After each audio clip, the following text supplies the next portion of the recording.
So it's quite an interesting question on audit and ethics. So I read the question first. Although it's always important that you get to start, any questions that you do in your exam, you shall always start by reading the requirement. These are scenario questions.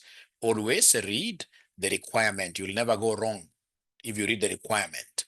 So required, they want us to describe two safeguards that KK and associates could apply to manage the conflict of interest that might arise if the firm accepts the appointment by RFL as the external auditors, 2 marks.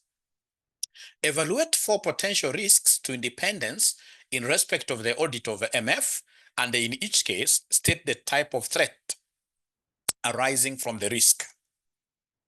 C, describe 5 procedures which you could undertake during the audit of the wages department as a result of the audit manager's assessment of the increased risk of what here? Fraud. Then now we read the scenario.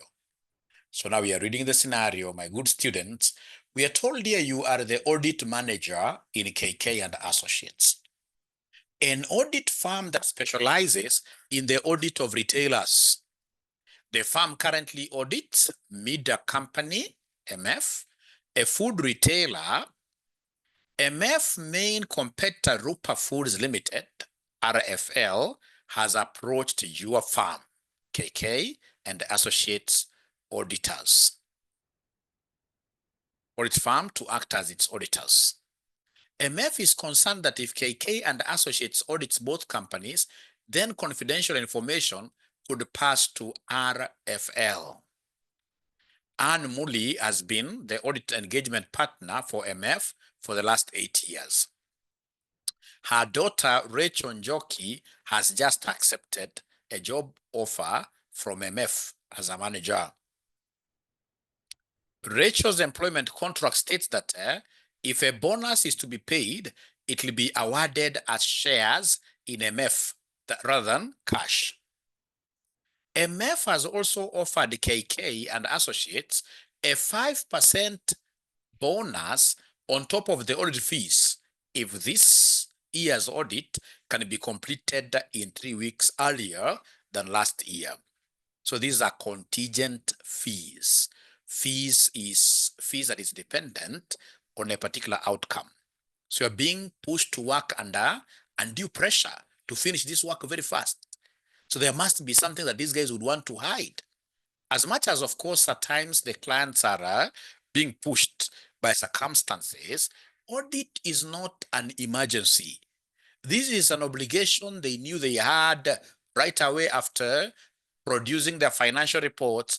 After their financial reports are signed, they're supposed, in this case here, to call in an auditor to come and review the work and provide an opinion.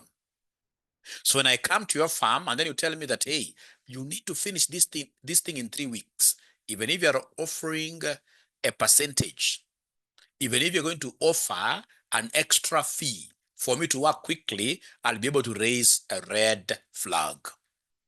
This is to reduce the demands on the finance director's time as he is busy working on other projects. Great questions here, ladies and gentlemen. Great questions here. Now, the major concept that is being tested here is, like, for example, of course, you guys know that I run an audit firm, Aura and Co. Some of our businesses, of course, that we are auditing are hotels. So if currently, for example, I'm auditing White Sands Hotel in Mombasa, and then in Mombasa, we get another hotel there. Let me call that hotel XYZ. It approaches me to audit it, knowing very well that XYZ and White Sands Hotel are what here? Fierce competitors. So then the question is, as an auditor, should I accept this engagement with this competing firm with my current clients? In most cases, ladies and gentlemen, competitors will not be happy for you to audit both of them. I mean, I've been also in this software business.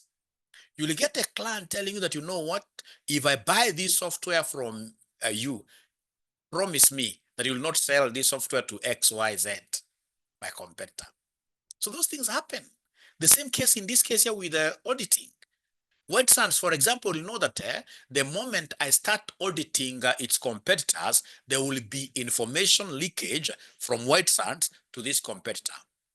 Because I mean, as an auditor, I happen to be knowing quite a lot about this current client. Now, let me ask you, if you're running your own firm, would you want, in this case here, your current auditor to be the auditor of your competitor?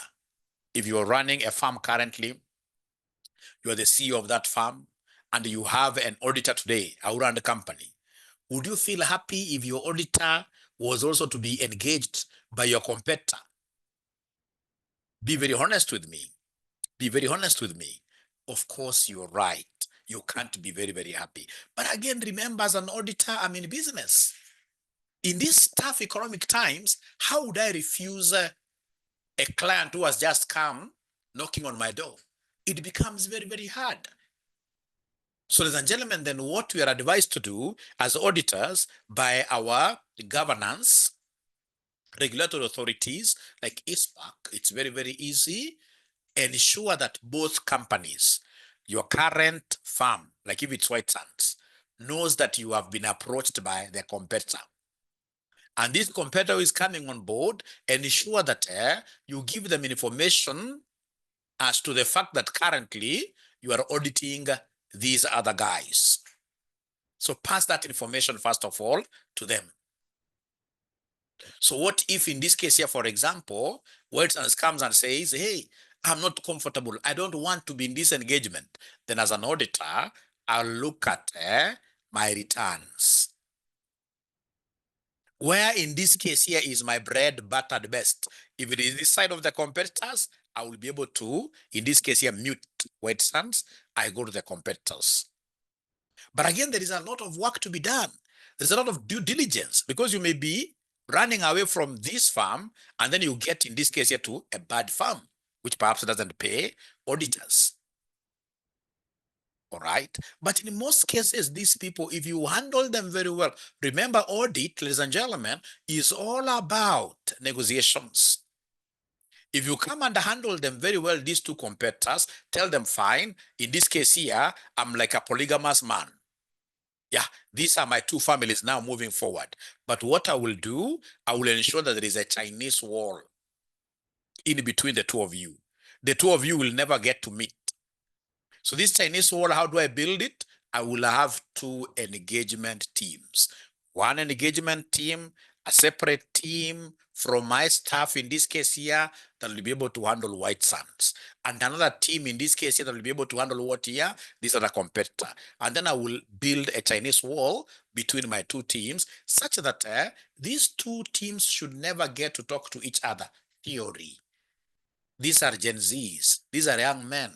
Will you follow them after work to know who they're talking to, who they're talking with? You can't. But at least in the exam situation, you say that I'll be able to appoint two engagement separate teams, and then I build a wall in between them to ensure that the two teams are not able to speak to each other. All right. So you can negotiate with those people in a way that they'll be able to do what here they will be able to understand. And again, working with these competitors is not a bad thing. Because like now I've told like Aura and Co, I mean, most of I don't know whether it is how we started there, but most of these big hotels in Mombasa, they love us. Yeah. So you'll always get, we have 1, 2, 3 new clients from the hotel that is signing up with us. You see, now it means automatically we have got great experience with hotels. So when this new competitor is coming and I'm already in the hotel industry auditing hotels, they'll be able to get a lot of what year experience with my work.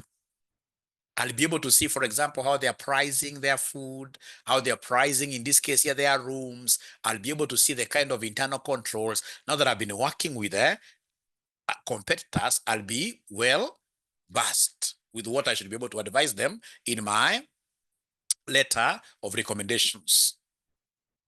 All right. So let's answer these questions now. With that background, let's get to answer this question here. So we are told here, we are told here, required, describe 2 safeguards that KK and associates could apply to manage the conflict of interest that might arise if the firm accepts the appointment of RFL as their external auditors. Remember, up there we were told that RFL is a competitor of MF. So already we have discussed that, ladies and gentlemen. I should only come here and read the answer. Read the answer here. So safeguards for conflict of interest, confidentiality agreements, and ethical walls, what we call the Chinese walls. Separate audit teams should be assigned to MF and RFL with strict access controls to ensure that confidential information is not shared between the teams. Staff must sign confidentiality agreements. For example, the team auditing MF should not access any information about RFL. Number 2, we have informed consent and a disclosure. Yeah, A and associates should disclose the situation to both MF and RFL and obtain written consent to continue engagements with both. Transparency about internal safeguards helps build trust and professionalism. So, ladies and gentlemen, I hope now with that discussion that we have had, you have like a rough idea, which you'll be able to now use whenever you hear that an auditor is being called upon to audit competitors. Is that true? At least you have a rough idea. You have a rough idea. You have a rough idea. Is that okay, ladies and gentlemen?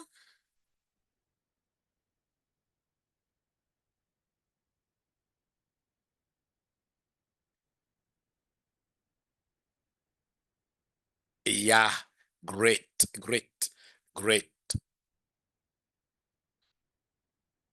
So from there, then we go with this other question here, question number 2.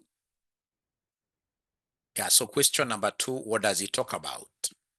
So question number 2B, evaluate 4 potential risks to independence in respect of the audit of MF, and in each case, state the type of threat arising from the risk. So, ladies and gentlemen, remember the threats. We always work with what we call surface. The threats, we always work with what we call surface, always.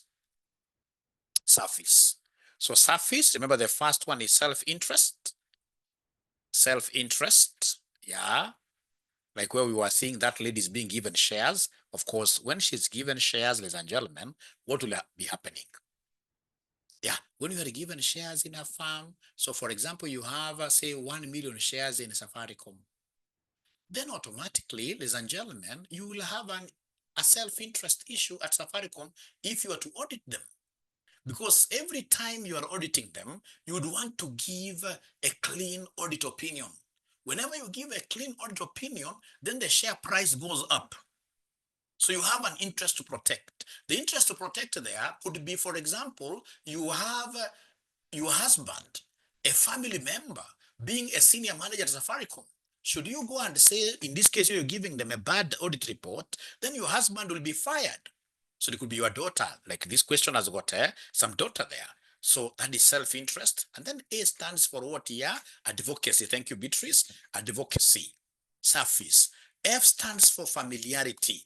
Like in this question, if I remember very well, because I marked this exam, familiarity, we were told that that lady had worked there for 8 years as the engagement partner for 8 years. 8 years, those are too many years. Ideally, you should rotate. You see, like in America, you can't be an auditor of an institution for more than 3 years. 3 years is the maximum duration. And then another firm takes over.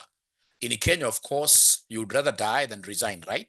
Because getting jobs is very, very hard. So you'll get, in this case here, one audit firm having been an auditor of a company out there for even 15 years. Not a problem. But you, as the managing partner, for example, myself as the managing partner of Aura and Co., I should ensure that the people who are heading the operations In the companies that we are auditing, that person, we call that person an engagement partner.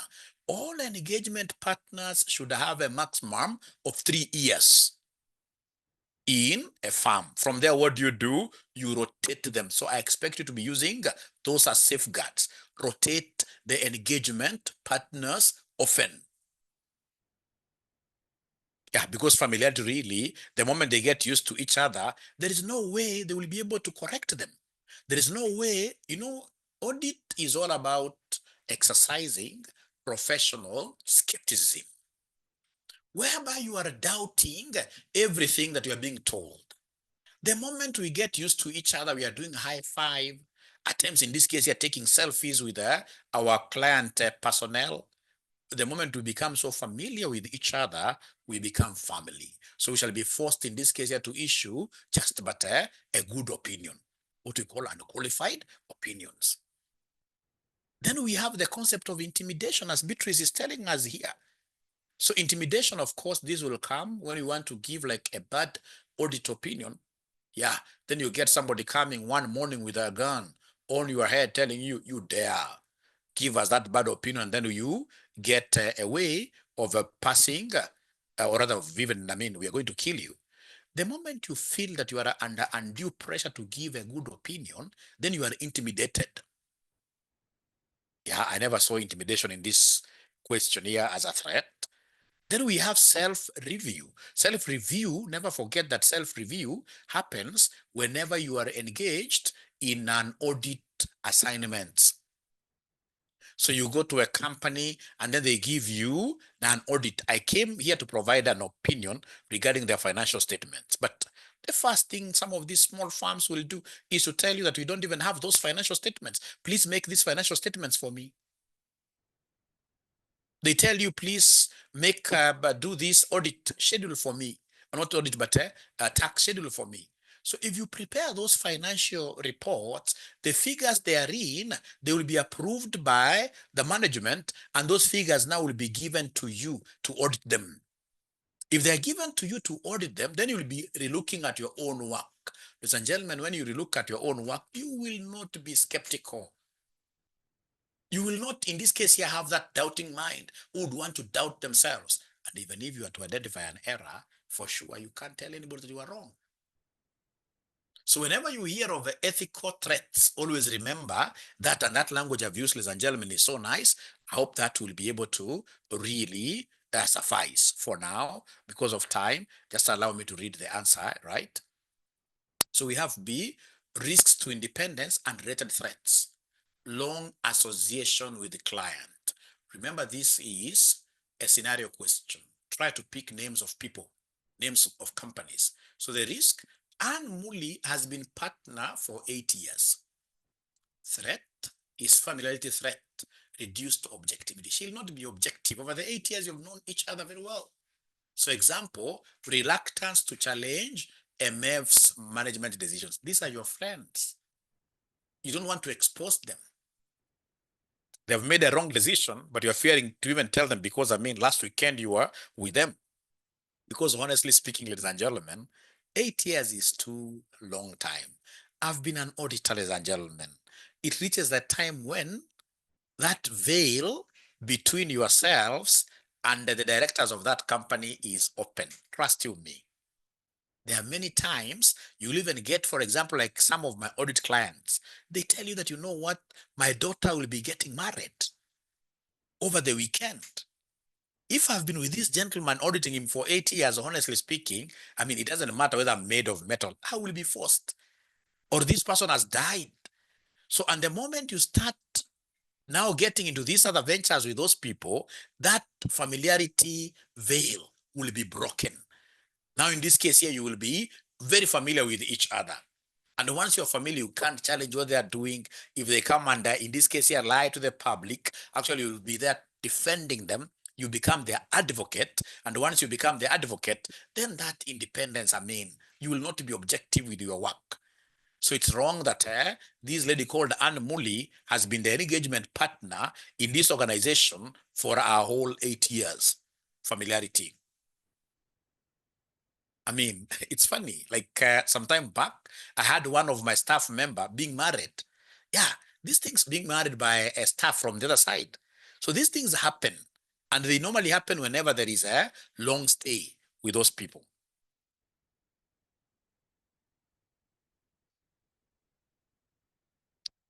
Number two, another risk, ladies and gentlemen, employment of close family member.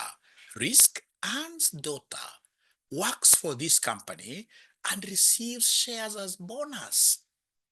Threat, Anne and her daughter, this is one and, I mean, they're one people. So these shares basically they are coming to who?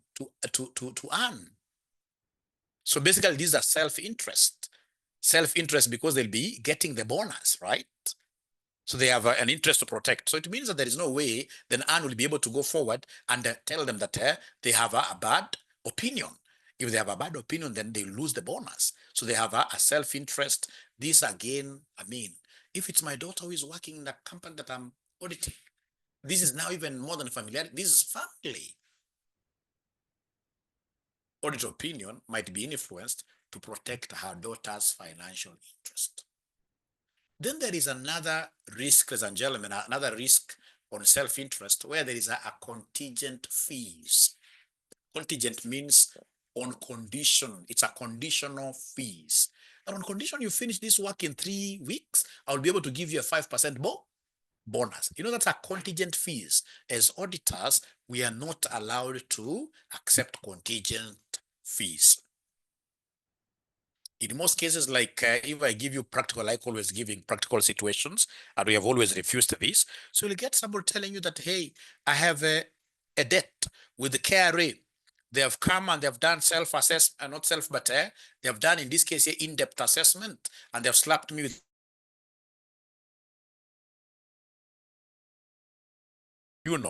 represent us, and for any coin you save, we shall give you 10%. We shall give you, oh, my internet is unstable. Let me know once I'm back.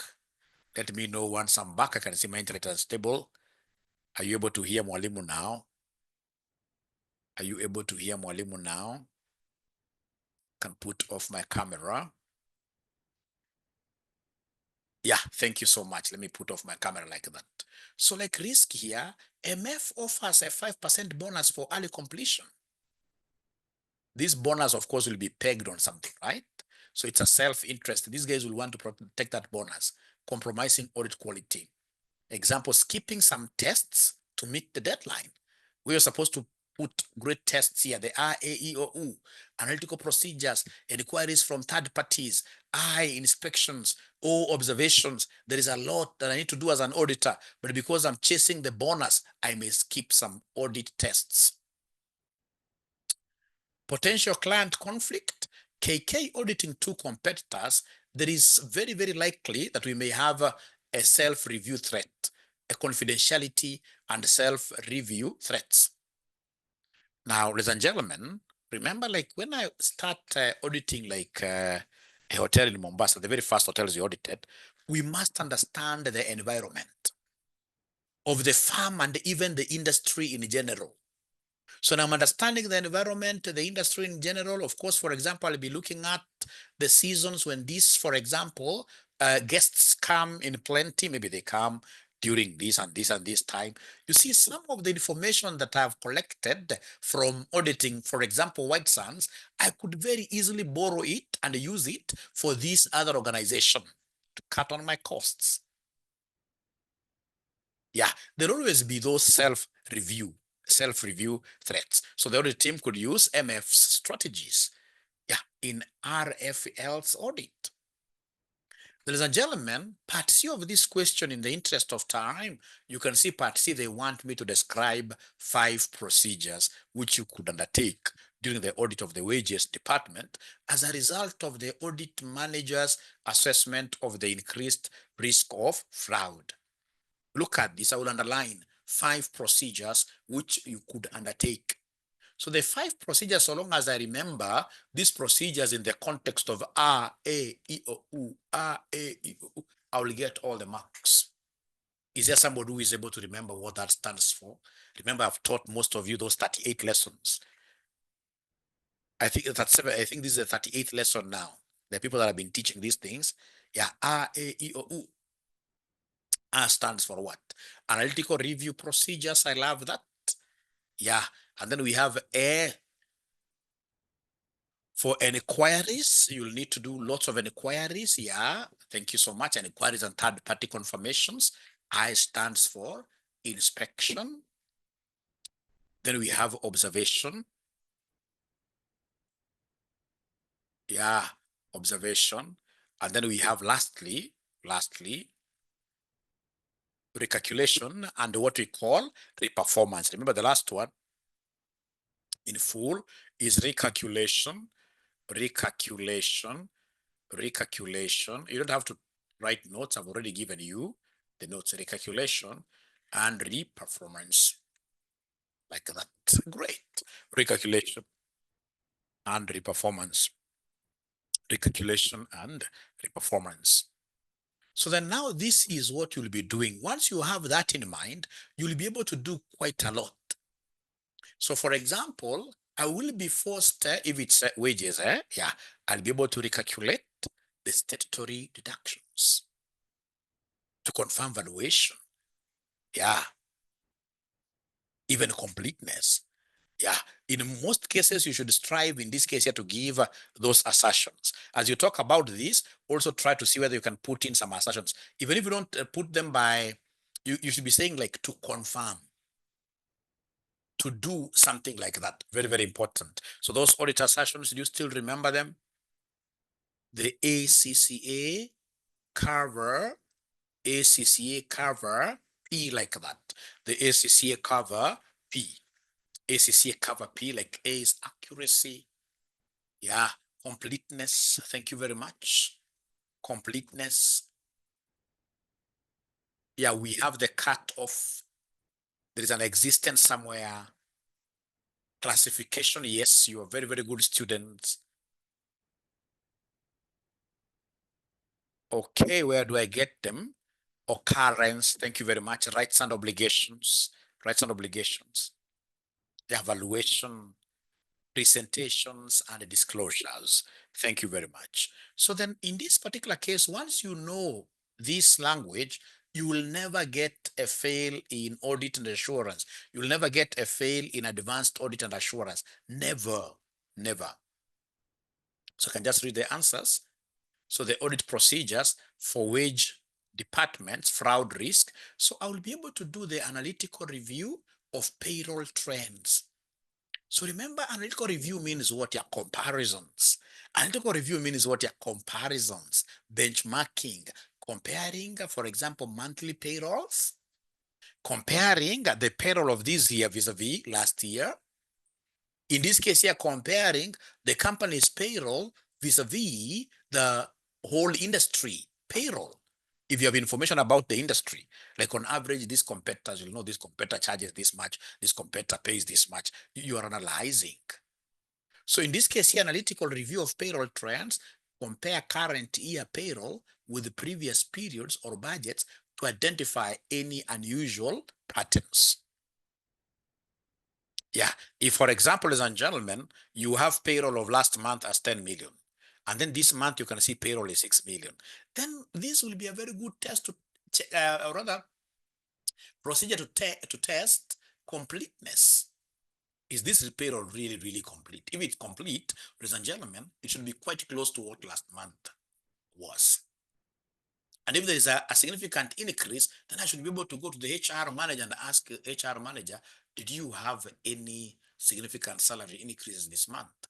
Or were you able to hire some people this month? Because I'm testing accuracy, I'm testing in this case here completeness. Yeah. So analytical procedures for wages fraud. So number 2, tests for ghost employees. Yeah, test for ghost employees, physically verify selected employees exist and whether they are what year they are active, whether they are active. Yeah, we can read this. So test for ghost employees. So basically, when you are testing for these ghost employees, in most cases, you'll use observation.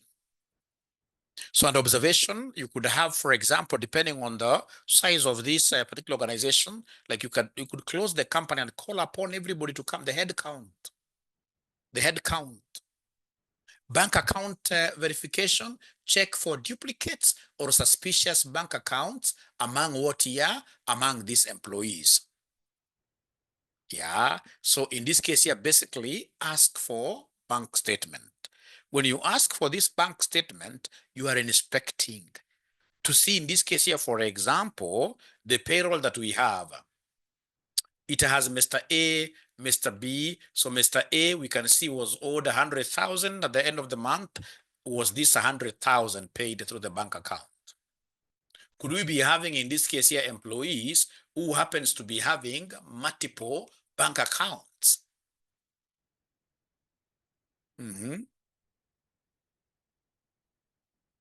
It will be very, very important. Review of termination and hiring records. You are inspecting records here. Confirm all listed employees were properly hired and terminated. Employees were removed. Then it will be very important also to check segregation of duties.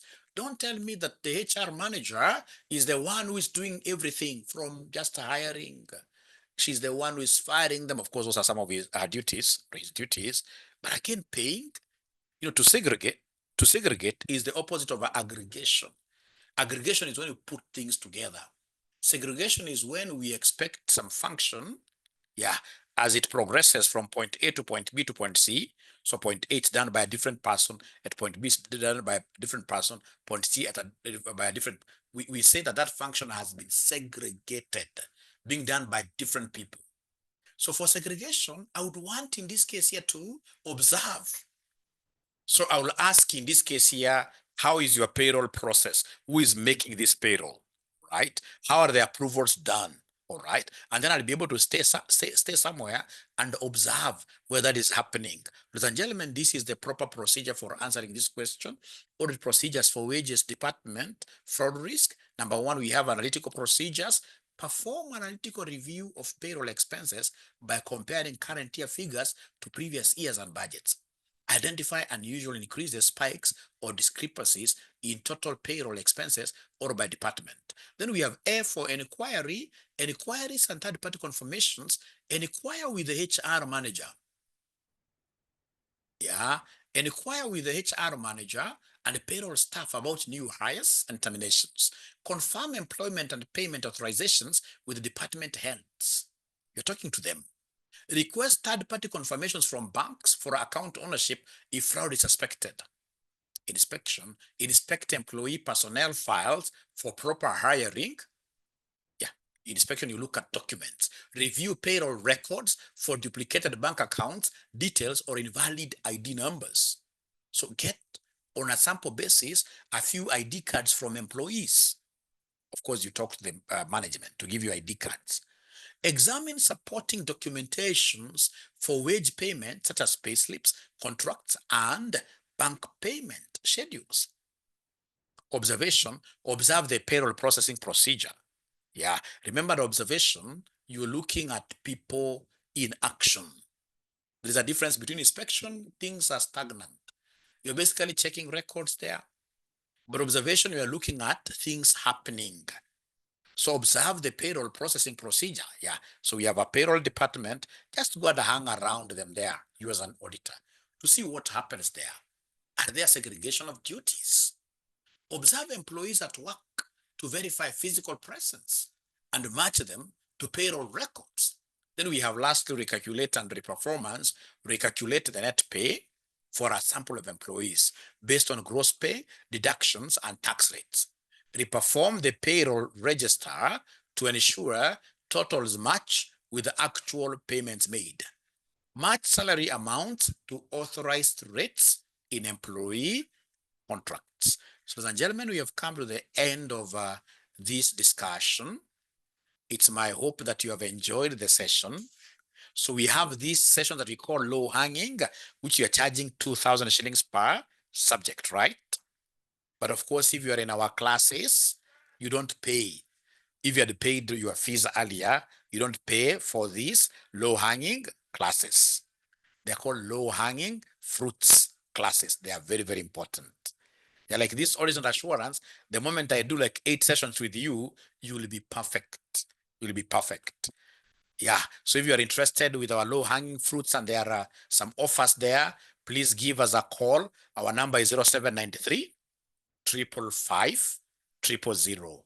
0793 555 000. Thank you so much. Be blessed and bye.